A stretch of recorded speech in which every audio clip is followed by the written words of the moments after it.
Hanchinal ಕ್ಯಾಂಪ್ನಲ್ಲಿ doctor B R Ambedkar ಅವರ ನೂತನ ಪುತ್ಥಳಿ ಅನಾವರಣ. ನಗರದ ಸಮೀಪದಲ್ಲಿರುವ ಹಂಚಿನಾಳ ಕ್ಯಾಂಪ್ನಲ್ಲಿ ಶನಿವಾರ 9 ನವೆಂಬರ್ 2024ರಂದು ಡಾಕ್ಟರ್ ಬಿಆರ್ ಅಂಬೇಡ್ಕರ್ ಅವರ ಪುತ್ಥಳಿ ಅನಾವರಣ ಕಾರ್ಯಕ್ರಮ ನಡೆಯಿತು. ಈ ಕಾರ್ಯಕ್ರಮದಲ್ಲಿ ಸುತ್ತಮುತ್ತ ಹಳ್ಳಿಯ ಮುಖಂಡರು, ಊರಿನ ಗುರು ಹಿರಿಯರು, ಪ್ರಗತಿಪರ ಚಿಂತಕರು, ದಲಿತ ಮತ್ತು ಪ್ರಗತಿಪರ ಸಂಘಟನೆಯ ಮುಖಂಡರು ಭಾಗವಹಿಸಿದ್ದರು. ಈ ಸಂದರ್ಭದಲ್ಲಿ ಗಣ್ಯರಿಗೆ ಲೋಕಾರ್ಪಣೆ ಮಾಡುವ ಮುಖಾಂತರ ಕಾರ್ಯಕ್ರಮ ನಡೆಯಿತು. ಈ ಸಂದರ್ಭದಲ್ಲಿ ಅಂಬಣ್ಣ ಆರೋಲಿಕರ್, ಡಿಎಚ್ ಪೂಜಾರಿ, ಎಚ್ಎನ್ ಬಡಿಗೇರ್ ಮಾತನಾಡಿ, ಬಾಬಾ ಸಾಹೇಬರು ಭಾರತಕ್ಕೆ ವಿಶ್ವವೇ ಮೆಚ್ಚುವಂತಹ ಸಂವಿಧಾನವನ್ನು ಕೊಟ್ಟರು. ಆದರೆ ಸಂವಿಧಾನದ ಆಶಯಗಳಿಗೆ ತಕ್ಕಂತೆ ಬದುಕುತ್ತಿದ್ದೇವೆ ಎಂಬ ಬಗ್ಗೆ ಅವಲೋಕನ ಮಾಡಿಕೊಳ್ಳಬೇಕಾಗಿದೆ. ಸ್ವಾತಂತ್ರ್ಯ ಪೂರ್ವದಲ್ಲಿ ಏನೇನು ಸಮಸ್ಯೆಗಳಿದ್ದವೋ, ಸ್ವಾತಂತ್ರ್ಯ ಬಂದ ಮೇಲೆ ದೇಶ ಯಾವ ರೀತಿ ಇರಬೇಕು ಎಂಬ ವಿಚಾರದ ಕಲ್ಪನೆ ಇಟ್ಟುಕೊಂಡಂತಹ ಮಹಾನ್ ವ್ಯಕ್ತಿ ಅಂಬೇಡ್ಕರ್ ಅವರು.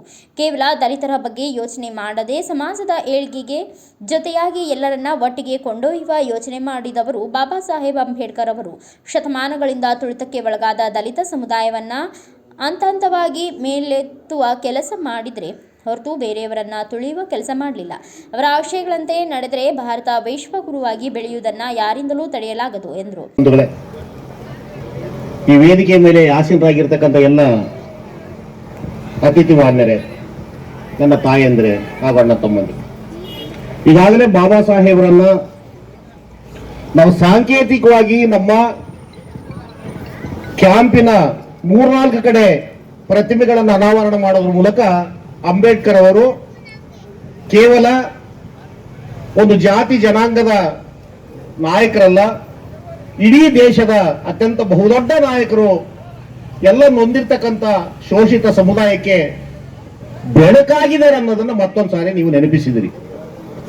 ಕೇವಲ ಅಂಬೇಡ್ಕರ್ನ ಭಾವನಾತ್ಮಕ ಕಟ್ಟೆ ಕಟ್ಟೋದಲ್ಲ, ಆ ಕಟ್ಟೆ ಕಟ್ಟೋದಂದ್ರೆ ಅವನ್ನ ದಿನನಿತ್ಯ ನೆನೆಸ್ಕೊಳ್ತಾ ಅವ್ರು ನಡೆದಿರ್ತಕ್ಕಂಥ ದಾರಿ, ಅವ್ರು ಕಟ್ಟಿರ್ತಕ್ಕಂಥ ಕನಸುಗಳನ್ನ ನಾವು ಎಷ್ಟು ಮಟ್ಟಿಗೆ ಸಾಕಾರ ಮಾಡಕ್ಕಾಗ್ತದೆ, ಸಕ್ಸಸ್ ಮಾಡಕ್ಕಾಗ್ತದೆ ಅನ್ನೋದನ್ನ ನೆನಪಿಸ್ಕೊಳ್ಳಲಿಕ್ಕೆ ಆ ಕಟ್ಟೆಯನ್ನು ಕಟ್ಟೋದು. ಅದು ಬಿಟ್ಟು ಯಾವುದೋ ಒಂದು ವಿಗ್ರಹದ ವ್ಯತಿರಿಕ್ತವಾಗಿ ಮತ್ತೊಂದು ವಿಗ್ರಹವನ್ನು ಕಟ್ಟೋದಲ್ಲ. ಬಾಬಾ ಸಾಹೇಬ್ ಕೂಡ ಹೇಳ್ತಾರೆ, ನನ್ನ ಪ್ರತಿಮೆಯನ್ನ ನೀವು ಪೂಜೆ ಮಾಡಬೇಡ್ರಿ, ನಾನು ಏನು ಕನಸು ಕಂಡಿದ್ದ ಕನಸನ್ನ ನನಸು ಮಾಡ್ಲಿಕ್ಕೆ ಪ್ರಯತ್ನ ಪಟ್ರೆ ನೀವು ನನ್ನ ಅನುಯಾಯಿಗಳು, ನನ್ನ ಮಕ್ಕಳು ಅಂತ ಹೇಳಿದ್ದಾರೆ. ಅದು ಬಹುದೊಡ್ಡ ಸವಾಲು ನಮಗೆ. ಹೌದು, ಬಾಬಾ ಸಾಹೇಬರನ್ನ ಮಕ್ಕಳಿಗೆ ಪರಿಚಯಿಸಬೇಕು, ರಾಜಕಾರಣಿಗಳಿಗೆ ಪರಿಚಯಿಸಬೇಕು, ಮಹಿಳೆಯರಿಗೆ ಪರಿಚಯಿಸಬೇಕು, ಯುವ ಜನರಿಗೆ ಪರಿಚಯಿಸಬೇಕು, ಎಲ್ಲ ಪಕ್ಷದವ್ರಿಗೂ ಪರಿಚಯಿಸಬೇಕು. ಸತ್ಯ. ಯಾಕಂದ್ರೆ ಬೇರೆಲ್ಲಗಿಂತ ಇವರೇನು ವಿಶೇಷ? ಎಲ್ಲ ರಾಜಕೀಯ ನಾಯಕರ ಇವರು ಹಂಗೆ ಅವ್ರದೊಂದು ಕಟ್ಟೆ ಕಟ್ಟಿ ಒಂದೆರಡು ಕಾಯಿ ಹೊಡೆದು ಪೂಜೆ ಮಾಡಿಬಿಟ್ರೆ ಆಯ್ತಲ್ಲ. ಯಾಕೆ ಇವ್ರನ್ನ ಪರಿಚಯಿಸಬೇಕು ಅಂದ್ರೆ, ಈ ದೇಶದಲ್ಲಿ ಬಹಳಷ್ಟು ಪಕ್ಷಗಳಿದಾವೆ, ಬಹಳಷ್ಟು ವಿಚಾರಗಳಿದಾವೆ, ಬಹಳಷ್ಟು ರಾಜಕಾರಣಿಗಳಿದ್ದಾರೆ, ಬಹಳಷ್ಟು ಶ್ರೀಮಂತರಿದ್ದಾರೆ, ಬಹಳಷ್ಟು ಜನ ಬಡವರಿದ್ದಾರೆ. ಆದ್ರೆ ಇವರು ಎಲ್ಲರಿಗೂ ಬಾಬಾ ಸಾಹೇಬರು ಯಾಕೆ ಅಗತ್ಯ ಆಗ್ತಾರೆ, ಬೇರೆಯವರಿಗಿಂತ ವಿಭಿನ್ನವಾಗ್ತಾರೆ ಅಂದ್ರೆ, ಬಾಬಾ ಸಾಹೇಬರು ಸಂವಿಧಾನವನ್ನು ಬರೆಯೋದಕ್ಕಿಂತ ಮುಂಚೆ ಈ ದೇಶದಲ್ಲಿ ಕೇವಲ 5-6 ಲಕ್ಷ ಜನಕ್ಕಷ್ಟೇ, 35 ಲಕ್ಷ ಜನ ಇದ್ದಾಗ 5-6 ಲಕ್ಷ ಜನಕ್ಕಷ್ಟೇ ವೋಟ್ ಹಾಕೋ ಅಧಿಕಾರ ಇತ್ತು.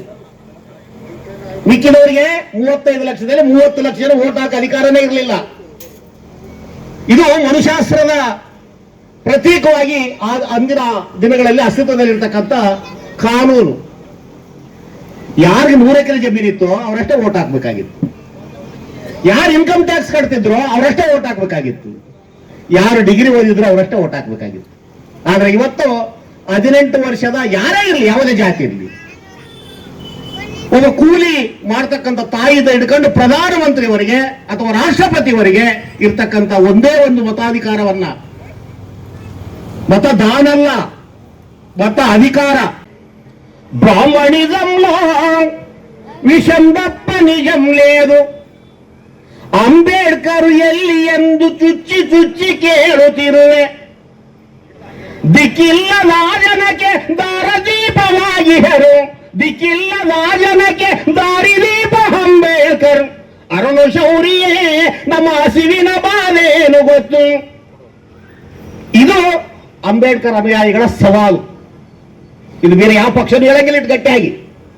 ಅಂಬೇಡ್ಕರ್ ಕಾನೂನೇ ಬರೆದಿಲ್ಲ, ಇನ್ನು 20 ಮಂದಿ ಇದ್ರು, 40 ಮಂದಿ ಇದ್ರು, ಅವರೆಲ್ಲರೂ ಸತ್ತೋದ್ರು, ಯಾರು ಬರಲಿಲ್ಲ.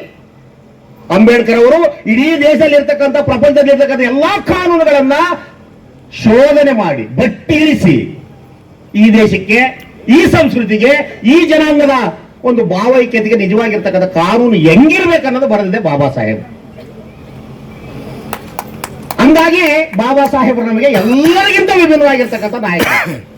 ಒಂದ್ಸಾರಿ ಬಾಬಾ ಸಾಹೇಬರು ಓದ್ತಾರೆ 24 ಗಂಟೆ ಓದೋದೇ ಅವ್ರ ಕೆಲಸ. ನೀವೆಲ್ಲರೂ ಭಾಷಣಗಳಿಗೆ ಕೇಳಿದ್ರೆ ಹೊಸ ಭಾಷಣ ಅಲ್ಲ ಇದು. ಯಾಕಂದ್ರೆ ದಲಿತ ಸಂಘ ಈ ನೆಲದಲ್ಲಿ ಹುಟ್ಟಿದಾಗಲಿಂದ ಈ ಬಾಬಾ ಸಾಹೇಬರು ಒತ್ತುಕೊಂಡು ತಿರುಗಿ ಮನೆ ಮನೆಗೂ ಅಂಬೇಡ್ಕರ್ ಪರಿಚಯಿಸ್ತಾ ಇರ್ತಕ್ಕಂಥ ಇತಿಹಾಸ. ಇವತ್ತು ನಾವು ಯಾರು ಇಲ್ಲಿ ಕೂತಿದೀವಿ ಅಥವಾ ಯಾರು ಬಿಳೆ ಬೆಟ್ಟ ಹಾಕೊಂಡು ನೀಲಿ ಶಾಲೆ ಹಾಕೊಂಡಿದ್ದೀವಿ ಅವರೆಲ್ಲರೂ ದಲಿತ ಸಂಘದ ಮರಿಮೊಮ್ಮಕ್ಕಳು. ದಲಿತ ಸಂಘ ಇಲ್ಲಿದ್ರೆ ಈ ಅಂಬೇಡ್ಕರ್ ಇಲ್ಲ, ಶಾಲೆ ಇಲ್ಲ. ಅಂಬೇಡ್ಕರ್ ಒಂದ್ಸಾರಿ ರಾಯಚೂರಲ್ಲಿ ನಾವು 85, 86 ಹುಡುಗರು, ನಾವು PUC ಹೋದವರು, ದೊಡ್ಡ ದೊಡ್ಡ ಘಟಾನುಘಟಿಗಳು ಹನುಮದಾಸು, ಉರುಕುಂದಪ್ಪ, ಮಾಂಸಯ್ಯ, ದಾನಪ್ಪಣ್ಣ ಇವರೆಲ್ಲರೂ ಬಾಬಾ ಸಾಹೇಬರನ್ನ ಒಂದು ಬಂಡೆಯಲ್ಲಿ ಇಟ್ಕೊಂಡು ಚಂದ್ರಬಂಡ ಅನ್ನೋ ವಿಲೇಜಲ್ಲಿ ಅಭಿಷೇಕ್ ಕರ್ಕೊಂಡು ಹೋಗ್ತಾರೆ. ಬಂಡಿ, ಎತ್ತಿನ ಬಂಡಿ ಇತ್ತಲ್ಲ, ಇವರೇ ಇಬ್ಬರು ಎತ್ತುಗಳ ತರ ಎಳ್ಕೊಂಡು ಆ ಬಂಡಿನ ಎಳ್ಕೊಂಡು ಹೋಗ್ತಾರೆ. ಅಂಬೇಡ್ಕರ್ ಇದ್ರೆ ದೇಶದಲ್ಲಿ ಕಾನೂನು ನಡೀತದೆ, ಇವರು ನಮ್ಮ ದೇವರು, ನಿಜವಾಗಿರ್ತಕ್ಕಂಥ ದೇವರು ಅಂತ ಬಂಡಿ ಹಿಡ್ಕೊಂಡು ಎಳ್ಕೊಂಡು ಹೋಗಲಕ್ಕ ಆ ಊರಲ್ಲಿ ಇರ್ತಕ್ಕಂಥ ಕೆಲವು ಕಿಡಿಗೇಡಿಗಳು ಯಾರು ಬಂಡಿ ಎಳ್ಕೊಂಡು ಹೋಗ್ತಿದ್ರು ಅವ್ರನ್ನ ಕೊಲ್ತಾರೆ. ಅಂದ್ರೆ ಬಾಬಾ ಸಾಹೇಬರಿಗೆ ಕೇರಳಿ ತರಬಾಡ್ರಿ, ಈ ಊರಲ್ಲಿ ಇರಬಾರ್ದು ಅಂಬೇಡ್ಕರ್ ಅವರು.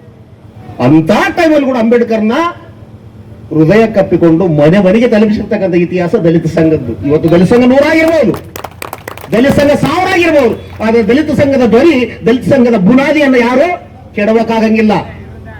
ಯಾಕೆ ದಲಿತ ಸಂಘ ಮುಖ್ಯ ಆಗ್ತದೆ?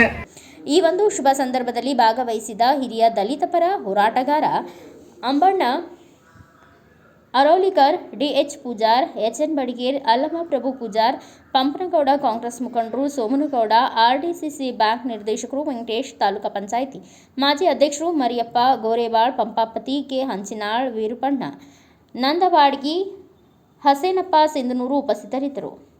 ಬ್ಯೂರೋ ರಿಪೋರ್ಟ್ ಬಸವರಾಜ್ ಬುಕನಟ್ಟಿ, ಭಾರತ ವೈಭವ ನ್ಯೂಸ್, ಸಿಂಧನೂರು.